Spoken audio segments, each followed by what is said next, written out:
Ramana Maharshi was once asked, what is the relation between jnana and bhakti? Where jnana is the yoga of pure knowledge and bhakti is the yoga of devotion or love.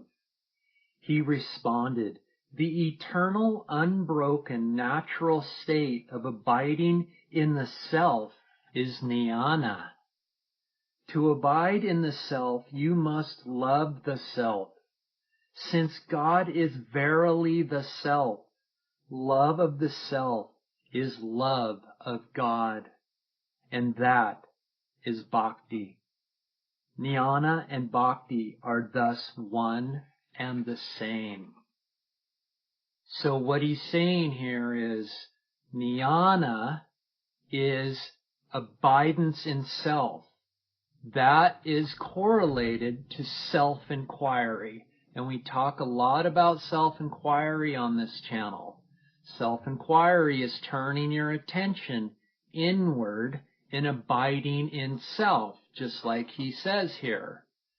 And it is an egoic move. You are using the ego to turn your attention inward to see what reality truly is. But bhakti is different than that. Bhakti is when it's realized that you do not have the capabilities of relinquishing your egoic self into the love of God, into the love of yourself, and you desire that more than anything because you've realized that this is the only solution that's going to deliver true results. And so with surrender, you have to literally relinquish yourself to Him, to the One. And that is done by recognizing that you are incapable of doing this, and that you're asking God to absorb you in Him so that both of you merge as one. And this is done by literally yet silently saying to yourself, I am incapable. I relinquish all of my responsibility to you. Anything that I need to relinquish, I relinquish to you, and you will carry me. I would like to share with you a surrender prayer that I have used throughout the past few years. And this is when I'm in self-inquiry. You could say this is how I enter self-inquiry. The prayer, which is only a prayer to myself, it's not a prayer to anything other than myself. It's a prayer to the love of my being, to the love of God, to where it is recognized that His presence is my presence, and this presence is peace, and this presence is love, and this presence is happiness. The prayer goes something like this.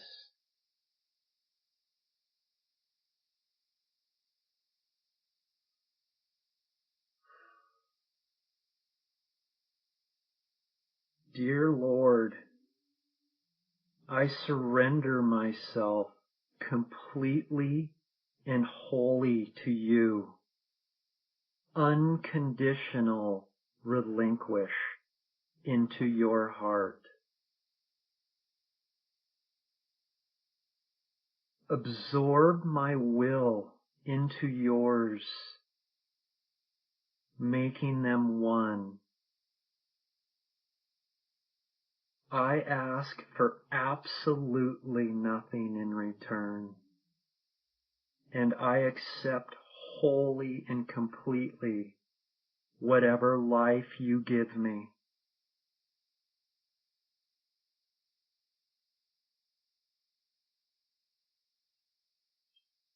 It must be whole and complete and absolute. And you cannot ask for anything in return. You are not striking a deal when you're surrendering. You are wholeheartedly giving your heart up to Him. And in that, He will catch you because He's always been carrying you.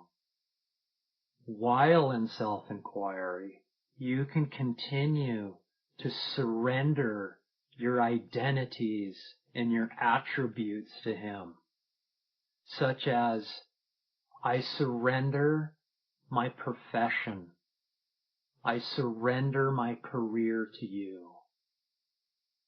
I surrender my mind and all that's contained within it, my thoughts and memories and ideas and images. I surrender my body to you and everything that's contained within that, such as emotions, feelings, and sensations. I relinquish and surrender my relationships, such as a husband or a wife or an owner or an employee or a boss.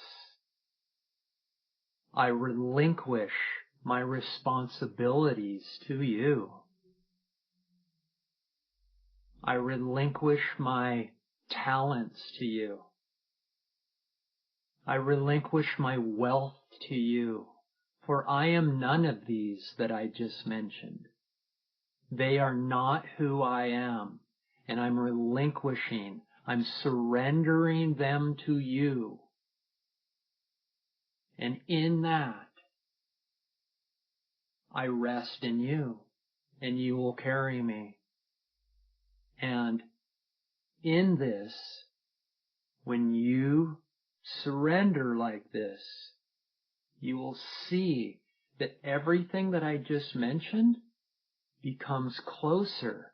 There's a union now, where once before there was a me that had all of these identities and all of these attributes, and there was a distance there. They weren't whole and complete. But now when I surrender all of these to the One, they become one as me. And everything that I just mentioned just becomes so intimate. Everything comes closer.